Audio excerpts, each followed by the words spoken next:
Hello and welcome to Giraffe Audio Interviews. I'm Nick and today we're meeting with Tom Peel to have a little bit of a chat about his studio. Now Tom's someone who is quite well known within the Birmingham music scene. He's got your whole sort of artist persona, but also he does do engineering, he's got a studio, so we're going to sit down today and have a bit of a chat. So if you'd like to introduce yourself a little bit to people. Sure, yeah.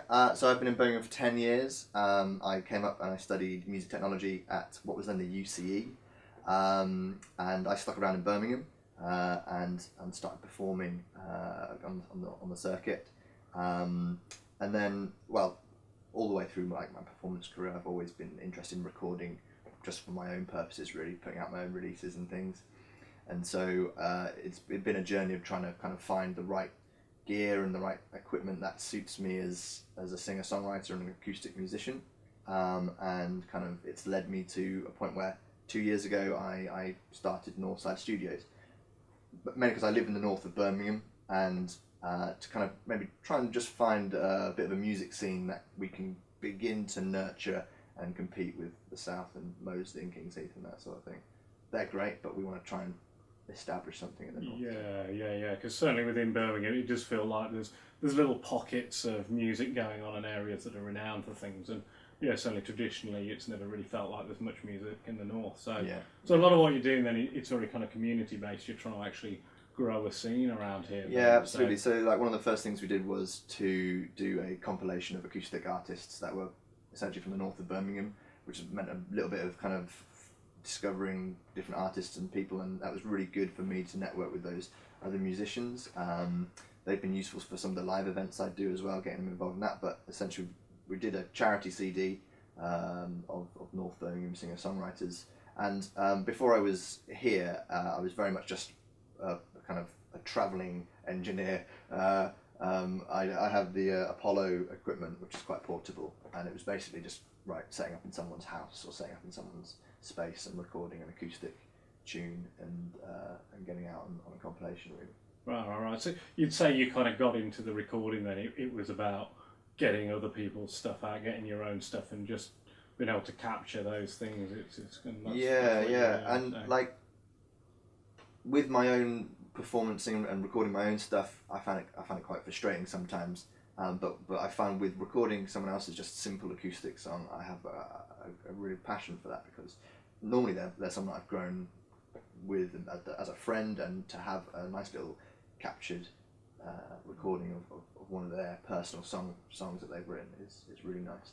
So that's, you kind of enjoy that process. So So what would you say is what you enjoy about that? Is it the kind of the distance you have from them? So if you're recording your own tracks, you kind of feel quite personal with it, and you're thinking about the performance and what you're doing. Yeah, I think it's just being able to be really enamoured by some really good songwriting, and some really good performing, and being able to capture that. So just letting them do what they do, and then sitting back and just being able to just do that and share that with the world, basically. Yeah, absolutely. Even if it's just something that I keep for myself. But yeah, obviously getting out there is important. But yeah, it's good to. I really appreciate songwriting, and I think just to capture that is. And when it's just an acoustic musician, I find it's kind of in its purest form. Right. So when you're actually recording, do you tend to get involved very much in the process, or are you more of an engineer to just set up and stand back and let them do their thing? Yeah, more of an engineer. Maybe I'll kind of coax a few takes out of them and try and get a better performance, perhaps. Because that normally happens after they've kind of settled into the situation. Although, saying that, I recorded Interior Castle the other day, and they are such good musicians and performers. They obviously very well disciplined. Just smashed out in one take, and it was just like, we're all happy with this. This is brilliant. Yeah. Listen to it through, and it's like, well, there's nothing we could have done better. Yeah, absolutely. They're really good. They're playing at the Hare and Hounds on Friday, next Friday. I'm not sure that's relevant to any of these guys. I suppose it depends when you're watching this. And they're always playing in the future. Yeah. They're Birmingham based, so certainly check them out. Fantastic. Excellent. All right, so you've already touched on the fact that you use the Apollo. So obviously the quality of what you're doing is quite important to you. So what other tools do you use? What else is in your workflow? So I normally use Pro Tools. And the great thing about the Apollo is you can record in with the plugins of as it uses, so there's very little latency, so you can put a preamp emulator on there or some EQ, and kind of goes back to the old days of, you know, it was fixed once you press record. So I kind of quite like the way that it allows you to do that, and because I with recording sometimes it is sometimes about, because with digital stuff there's so much to choose from in terms of you know, plugins and different settings and stuff, that if you have made your decision and recorded it like that, then you have to work creatively within a smaller constraint. So you like to make those decisions as you go along and get an EQ setting right or a compressor setting right and actually print that. That's what you're recording rather than doing it afterwards. Yeah.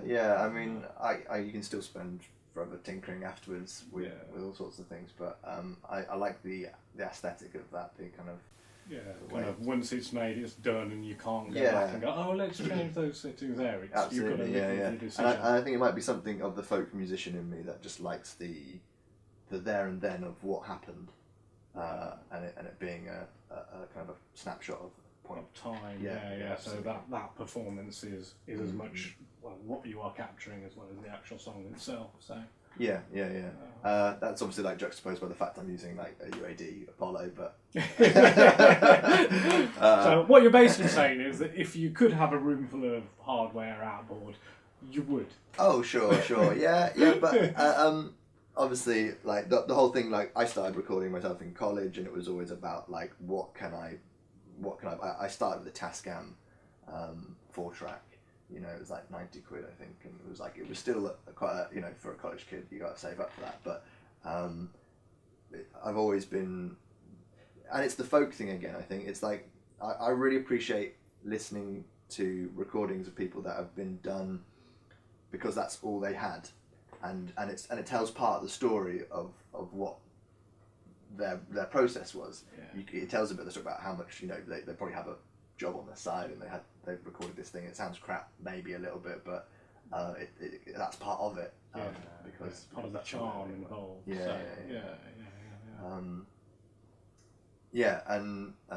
that kind of goes through my performance and through the recording of my own stuff as well.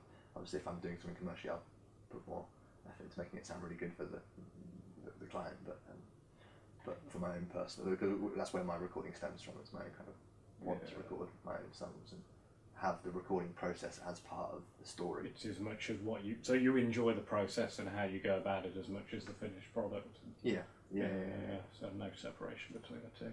Interesting. Mm-hmm. Interesting. And I think today, because of the whole like recording in your bedroom sort of thing, which until recently was exactly what I was doing, it's very much, you know, anybody that can have it, that has a laptop can do it, and a small preamp can make something, and I like letting that kind of story come out, that DIY aspect of it. Right.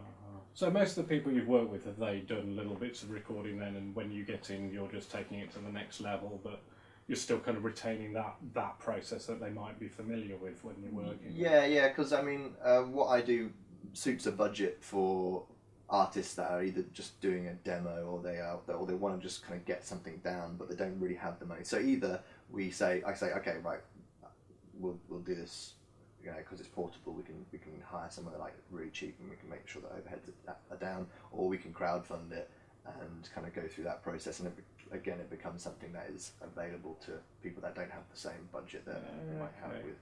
So the crowdfunding thing, that's quite interesting, because it seems to be a bit more popular these days. You're seeing more and more bands doing it. So you've done some projects with that. Yeah. So one of our first projects was an EP with a guy called Samuel J. Lawrence, fantastic young singer, but doesn't have like the money to go into a professional recording studio. So we crowdfunded about £1,500 to do 4 tracks, and we at that point I hired out Park Studios in Hockley, and we went in there and produced it in there and made a really nice record. And so it was very much a process of putting out there saying we want to make this happen, and getting his fans and family and friends to support that by pledging for the finished product, a gig, like a launch gig that we put on at the Church Inn, either a house show or like a guitar lesson. So obviously little quirks you have to add on for crowdfunding. I mean, the artist has to do a little bit more kind of marketing work and peddling. Yeah, like getting out to people's houses and playing. So Yeah. Did he actually have to do any of those? Yes, he did. He did 2 of them, I think. Oh wow! In the end, which was great. There were people he knew fairly well anyway, so I think it wasn't too embarrassing, just turning up over breakfast and serenading them, you know. Yeah, in the shower. But that's part of the ethos of what I want to do. It's very much accessing like a recording solution for people that don't have the finances to kind of go into a really kind of making it accessible to them in a different way, because I mean, like we were talking before, with technology getting cheaper and people being able to do stuff in their bedrooms, it's like going, well, don't worry about that, because for that kind of money we can get a much better result by using decent kit, and don't worry if you don't have the money, because we can work on that. So I suppose it relies on people actually having some kind of fan base, or being known if they're going to do that. Just being absolutely. And the good thing about crowdfunding is if you don't, you set a target, you say, okay, we want to make this much money, and if we don't, then it doesn't happen. So if you don't hit that target, I guess you go away thinking, right, maybe I need to increase my fan base, get on the gig circuit a bit more, find my following, and then present it to my following at another stage. And it doesn't mean that you can, it wouldn't be a waste of money, but you wouldn't have kind of gone through that whole process and then and then at the end of the day just have like a whole bunch of CDs in your bedroom that you've never sold. Which I'm sure plenty of bands have been through that situation. They just can't shift the end product. So I guess you're thinking far more about your interaction with the audience and who you are as a performer then. And so the performer can obviously, part of the crowdfunding process is you hit your target and then you start your recording process, and as you are going through that, you're sending the people who've pledged videos and updates and kind of diary entries of how it's been going, and kind of that part of the process that otherwise the audience wouldn't have experienced. And I think a lot of people, younger kind of maybe people that are consuming music, want to have that backstory behind the people that they're listening to. Yeah, you certainly see it with social media these days. A lot of the big artists, it's easier for them to speak to their fans and their audience, and if the artists have been able to do that and take people along with the process, I suppose it creates better connections with people, doesn't it? So yeah, absolutely. Certainly, like just and by making that exclusive as well to those people that have pledged, makes them feel special, and because you can send so much just out into the ether of the internet, and anyone can see it. But if you do a crowdfunding thing, it's like, right, this is for you because you did this. Then it kind of adds that special. It almost creates that kind of that core group to start. I think it's a business model, isn't it? Of like Spotify came out and they just sent it to that core group of followers they knew were going to get the feedback from. They knew were going to kind of prototype it, and so that's kind of what you're doing with crowdfunding, is finding that kind of core group. People who want to be on the ground floor and know about artists before everybody else does. Sarah J. Lance, I knew it before. Excellent. So what are the plans for the studio then? Have you got many thoughts about other bits of gear or things you've got your eye on that are going to help you do more stuff? Yeah, so with recording acoustic guitar, my go-to microphone is the Loughton Atlantis. I really enjoy using that. But to kind of complement that with the guitar, I really like the DPA pencil mic. I'm not sure there's probably a bunch of numbers after that. Yes, 4011 maybe? Can we overdub that bit? I'll find the right number and just lip sync it in, No. Fix it in the air. I did have the Neumann KM184, but I heard it kind of in a shootout against the DPA, and the DPA seemed to be... And I borrowed it off you guys for a little while, and I found it was an exceptional microphone. So I'm going to save up and get one of them, because essentially, recording acoustic guitar is mainly what I do for myself, and most of the musicians I get in, because it's maybe a lower budget thing, will be just acoustic musicians, and also trying to capture that whole songwriter experience at once is very important for me. I find as a performer myself, I'm always better singing and playing at the same time rather than tracking guitar and then over tracking with vocals and stuff. So yeah, apart from that, there's always plugins. There's always those offers that you send you It's bundle, but if I don't get it now. No, I've learned with UAD, there's always going to be another sale. But it's always as soon as you buy one as well, it's like, oh, everything's working on a demo again. Yeah. Very clever people. But I've really enjoyed the Unison technology and being able to kind of have the Neve preamp emulations and things, and the different ones. They really do make a massive difference, and they get a really nice tonality out of. I think when you just stick them right in the signal chain. And with the UAD, you can do that just recording on the sound, so it prints it straight into your Pro Tools or your DAW, and that idea of having to just stick it in and not be able to change it, I appreciate. So I think about the only people who are really doing that short of buying the outboard. So. Yeah, absolutely. Excellent. But always like I've been taking this seriously for about 2 years, so there's always kind of like new microphones that I've yet to really like get my hands on and experience. They've got some. I've just moved into this space which is kind of co-owned by the band Free School. They've got some Averson microphones that I need to demo, check out. Play with those as well. Yeah. Just to build my own knowledge of different microphones. I think for me, if I'm going to make any kind of purchases, it's going to be in the microphone department to kind of get a better understanding of the different tonalities of things. Wow.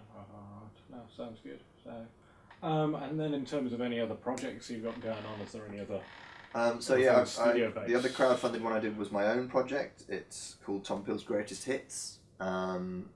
A bit tongue in cheek, but it's basically getting 10 different Birmingham bands to record with me some of the songs that I've been performing for the last 10 years, and I've had a great response from different bands in Birmingham. I've had Boat to Row, Goodnight Lenin, Victories at Sea, then Wolves, got Anna Palmer recording this Wednesday. So this project's been going for about a year already, but kind of coming to the tail end of it. It was crowdfunded again, and obviously with a community project, crowdfunding, when your audience is widened by having 10 different bands, you have a bigger pool of people to say, yes, we want to kind of have a part of that and join in with that. That's been my main project at the moment. Again, that's been kind of like taking equipment out to different areas, because obviously different bands have their own little studio kind of locations or areas that they do their recordings in. So it's been good to not only as a performer perform with these different styles and genres, but as a producer to go and see other people's spaces and how they have their workflows and stuff. I mean that's really interesting, because you think, so if it's your music, but then you're performing with other bands, you've got all this other input which they're giving you on what you're doing, but then also working on engineering different styles of music, that's going to broaden your abilities as well. So most of these projects I kind of see, if they're my personal projects at least, that there is some sort of educational process in it for me as well. I do like to develop me as a musician and a technician as well. Like Boat to Row, they have a rehearsal room at Highbury Studio, so it's been good to go and see those guys and what they're up to. As a kind of a network in Birmingham, understanding there's lots of different spaces and places to record, and trying to think of ways to try and maybe see how we can connect all that together. Bring it all that together again. So back to the community thing again, right? Yeah, absolutely. I just feel there's so much more value when there's a bunch of people involved, because I guess as a producer you can spend a lot of time on your own, just sitting in front of a screen and listening, which is obviously necessary, but if we can open that up to a community in Birmingham and create a core of people that we can work together and collaborate on. And maybe projects. Obviously like it happens in all sorts of things. I've noticed it in like if you have an independent high street, like where we're doing a festival in Boldmere, and it comes from a collective of independent shops in Boldmere coming together and saying, right, we want to do something that boosts the area. were put on a festival. And I think it works across all industries really. If all the technicians kind of and studios came together, maybe we could apply for something from council for some funding or some sort of project-based stuff, which could be quite fun and valuable to a lot of people. Yeah, for sure. So, what is it that some of the parts being greater than the whole? Something. Might be the other way around that. Yeah, it's Confucius. Excellent. Well, yeah, thank you very much for your time today. We'll put some links below. Might be quite a few links with all these projects you're talking about, but if anybody's got any questions, any comments, feel free to leave them below. And thank you again for watching.